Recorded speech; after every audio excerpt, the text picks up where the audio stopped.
就是哪怕这个东西是在别人眼里天方夜谭、不切实际，而且甚至会投来异样的眼光和贬低，你都不要放弃，因为你只要朝那个目标走，你有一天终会到达那儿的。所以你只要坚持做这件事儿，时间一定会给你答案的。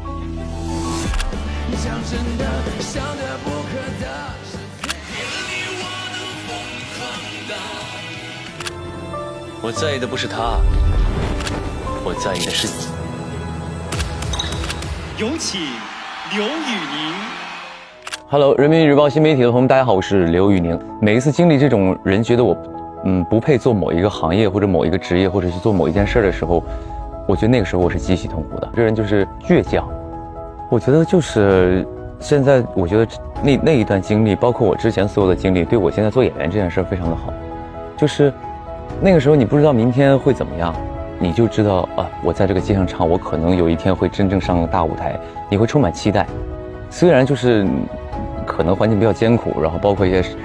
路人的投来的这种看我们像看那种怪物的那种眼光，其实我觉得到了今天，我都是很感谢那段经历，因为它让我练就了一个，首先是不怯场，就是你想想我在大街上唱，然后走来走去的人可能都不认识你，你都没有说害羞啊，或者什么介意他人怎么看你。我觉得那段经历给我的成长是很大的，就包括今天我做演员的时候，如果我去饰演一个好像打个比方啊，就是追求梦想也好，坚定啊，我只要把我的脑袋回到那个时候，就可以调用那个时候的情绪，那一定是幸运的，对吧？一定是幸运。为什么？因为其实你现在互联网这么发达，你可以看到很多非常优秀的人，他们是比你唱得好，甚至比你优秀，比你更加的怎么说呢？就是这个专业性上比你更加厉害，但是你能走出来，那一定是幸运的。最大的挑战，其实就像我刚才说的，我说其实刚出来的时候，大家可能不太认我是歌手，那没关系啊，所以我就不停的发歌，不停的接 OST， 对，我就是我这5年唱了200多首还有 OST 了，当然也是我有我自己的那个审美的，我只要喜欢我就接。我就要做歌手，我要发我喜欢的歌，所以我就会通过大量的这种 OST 让大家认定我是歌手这个身份嘛，就是量变产生质变嘛。你接的多了之后，你真的知道什么是好的，而且你接触了不同的制作人，然后不同的编曲老师之后，你真的在这个过程当中你也会学习到很多。所以慢慢我也是找到了自己的一个，也不能说风格吧，自己的一个舒适区嘛，然后也知道自己喜欢什么，自己要做哪个风格的。其实这是我第2次巡演了吧，我第1年巡演的时候，我刚出道了不到1年，那个时候就想开演唱会，因为我觉得作为歌手，而且在我那个时候在街边唱歌，演唱会对我来说是一个不可能做到的一件事，也不可能发生的一件事。当我那一刻有机会做这个演唱会的时候，我一定要做，我怕我以后不红了，没有机会做了，所以我现在一定要做。那个时候就卯着一股劲儿，然后找了最好的一批制作人。然后制作公司又精心做了一张专辑之后，然后去开了我的第1场演唱会。那个时候对我来说，那个绝对是冲动和梦想的实现，就是我一定要开，而且我要实现我的梦想，我要在短期之内实现我的梦想。那现在可能我这时隔5年之后又开演唱会，可能现在我的心态又不太一样了。首先我就是个歌手嘛，歌手一定要开演唱会，因为你喜欢那个舞台，你知道来的这些人都是爱你的。他不爱你，哪怕他不爱你，他也是认识你刘宇宁的，所以那个氛围会让你，他们的鼓励，他们的掌声会让你更加有信心，你有更好的状态回馈于他们。所以这一轮演唱会对于我来说是更加的深刻且更有意义的，更放松，更能够怎么说呢，认可自己作为一个歌手站在舞台上给大家唱了一场演唱会，就是那个精心的舞台嘛。因为这一次想说让大家来了觉得值得，所以呢，无论从整个舞台的舞美设计，包括所有的里边那穿插的 MV 拍摄，包括所有的服装，全部都是定制的。我一定要给他们，就是当年我刚1巡的时候没有给他们更好的那个遗憾。对，所以今年真的准备了很多，就是那上一轮演唱会的一部分大家互动非常好的那个曲目拿到今年来，他们听到这个就可以让他们回到5年前。就是那一刻的他自己，他在经历什么，他看到了什么，他来看刘宇宁的演唱会的时候，他是怎样的生活。其实音乐就是有这个魔力的，所以也会在一些环节上有一些这种小巧思啊。我从小就喜欢看剧什么的，所以我梦想当演员。当我真的有机会去做演员的时候，我就好开心，我也好认真。而且我从第一部戏开始，我就带着表演老师在我身边。其实就是在拍摄的过程当中，我每天收工了之后回来我要上课，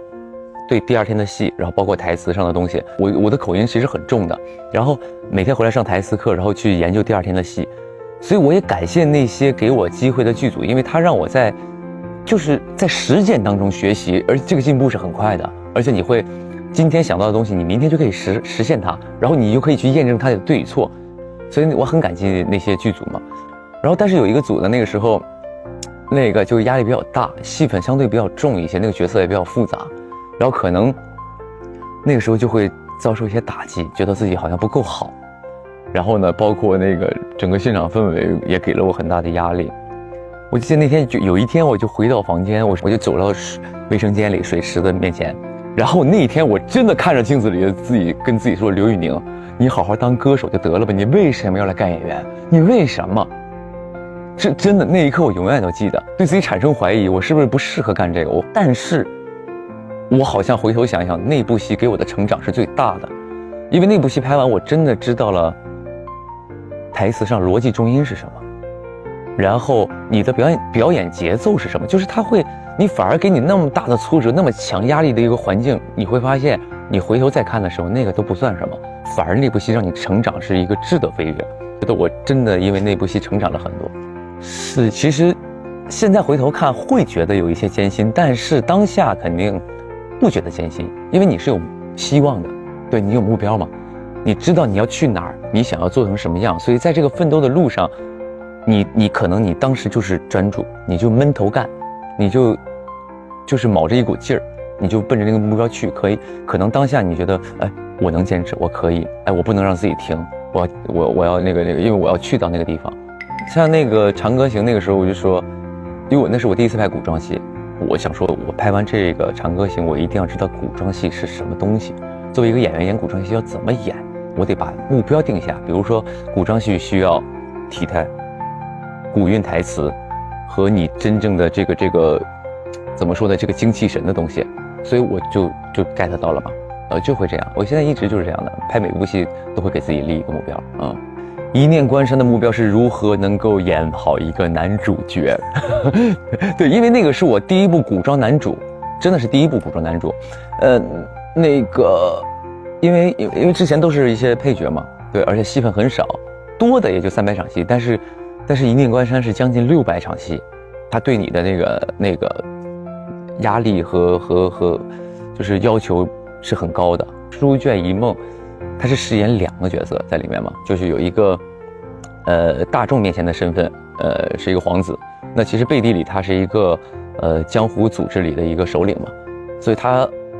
这个人对我来说是个挑战，就在一个戏里尽量演2种人物性格，挺好玩的一件事儿啊。以前我可能一直想要奔跑，就是我是那种只要3天没有工作，我就会焦虑到不行的那种人。对，我会非常焦虑，就是我会问我团队，我说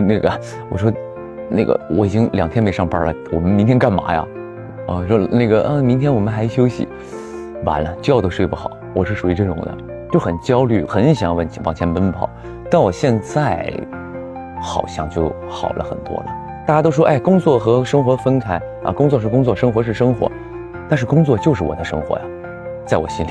它就是我的生活，所以我现在并不逃避它，也并不急于追赶它，它就是我生活的一部分，而且它占据我生活的大部分，它也是我的生活。然后我现在可能没有那么的急了，说今天这个工作，我可能更加的要求质量了，和我喜欢和它真正有意义的一件事儿。盘串刷核桃啊，就是干这件事儿，我就觉得很解压。对，我就看到它从一个木头的东西，一个食物种子，然后慢慢的这个有了韵味，然后变色呀，再到玉化呀，然后再回头我再上网去买一些珠子，买一些就是那种搭配的那种老珠子，然后自己在家给它穿绳，自己编，就是我会上网去学绳结。对，学这种各种什么那个金刚结啊、蛇结啊这种的，然后包括搭配的理念呢，然后这个珠子适合配什么颜色啊什么，就是我喜欢我研究这个。我可能每次穿完一条特别好看的那种手串，我就戴手上，觉得很开心。我之前看的好重啊，我之前觉得这不天塌了吗？然后那个时候就其实就一度啊非常的痛苦，半夜睡不着觉，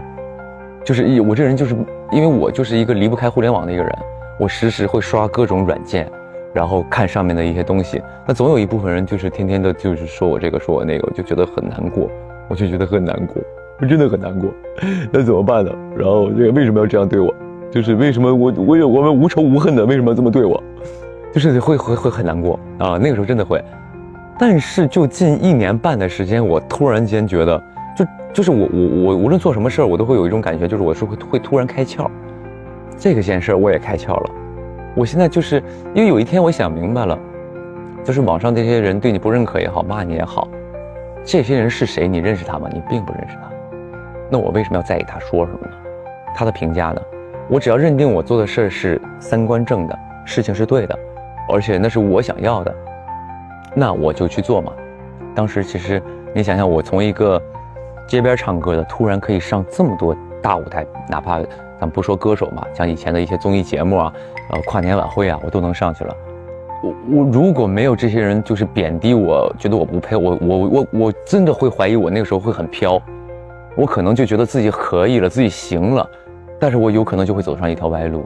我就不会知道我真正要什么了。对，所以其实到今天包括我演戏，包括我就是所有的一切的工作，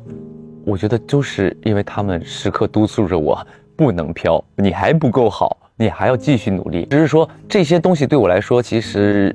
某一个角度算是激励了啊，所以我就会把这些所有负面的一些东西转化成自己的力量，这样就会让我继续前进嘛，对吧？直播，我为什么直播？就是因为我不会忘了来时的我的那个样子，就是还是要做好的东西，做有品质的东西，不要消耗自己嘛。对，无论从歌手也好，从演员也好，我都是就是不希望让自己成为一个没有自己想法的一个人。对，我就很坚持自己的想法，从来没有。这些表现都是称赞，那当然负面的我想撕掉啊，所以我一直在努力，这些都是好的，对，因为都是我来时的路积攒的贴上的，我就唱了这么多 OST 才会有一个 OST 标签，我演了很多这个悲惨的角色才会有这么一个贯穿我青春的那个一定是梦想，说的可能有点大，但是问题就是那个时候你就会做很多不切实际的梦，你会幻想，我看到这个。可能很小的时候看到这个歌手在舞台上唱歌，我说我有一天像他那样，但是我家里没有从事这个的，而且我也没有家庭条件也不允许我从事这个，但是我就喜欢做这个梦，我觉得那就是那就是我的梦想，我就要成为那样的人，我要到那儿去，我要做歌手。对，所以我整个青春都是在想这件事儿啊。我觉得就是你只要在你年轻的时候，你要大胆的敢做梦，就是哪怕这个东西是在别人眼里天方夜谭，不切实际，而且甚至会投来异样的眼光和贬低，你都不要放弃，因为你只要朝那个目标走，你有一天终会到达那儿的。哪怕你没到达那儿，打个比方，我的梦想是要成为特别厉害的那个歌手，但我在半路下车了，我也是一般厉害的歌手，